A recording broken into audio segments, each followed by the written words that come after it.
दोस्तों, जब आप सड़कों पर मेंटली चैलेंज या पागल जिन्हें हम कह देते हैं ऐसे लोगों को देखते हैं तो आपको कैसा लगता है? मुझे यकीन है कि आपको तरस तो आता ही होगा, पर साथ ही साथ आप एक लाचारी, एक बेबसी भी महसूस करते होंगे कि आप इनके लिए कुछ नहीं कर पाते। बजाय भीख देने के, थोड़ा खाना देने के और बहुत हद है तो कुछ कपड़े देने के अलावा आप कुछ नहीं कर सकते। ये कभी आपको कूड़े के ढेर पर दिखेंगे, कभी आपको सड़कों के बीचों बीच भागते दिखेंगे।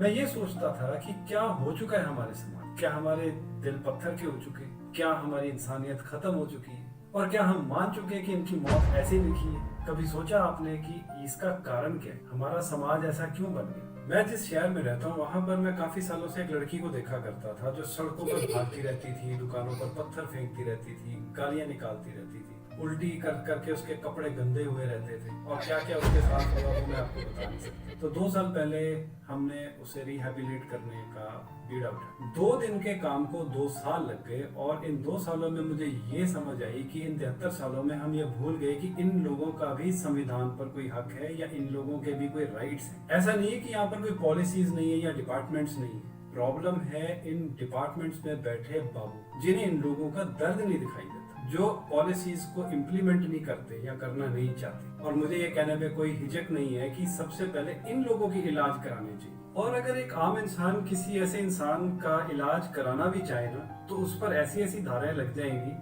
ऐसे ऐसे चार्जेस लग जाएंगे जैसे फोर्सफुल एब्डक्शन या किडनैपिंग, कि वो अपने आप ही ये सारे काम छोड़ देगा। और जाहिर सी बात है ये काम है भी हमारी सरकार का। एक आम आदमी अपनी लिमिटेड रिसोर्सेज से, अपने लिमिटेड टाइम से कितना टाइम दे पाएगा? मैं फिर से इन बाबुओं को, अगर ये मुझे सुन रहे हैं, तो इन्हें कहना चाहूंगा कि आपको अगर राजा की तरह जीना है तो पहले गुलाम की तरह सेवा करना सीखिए। Come here to serve, not to rule.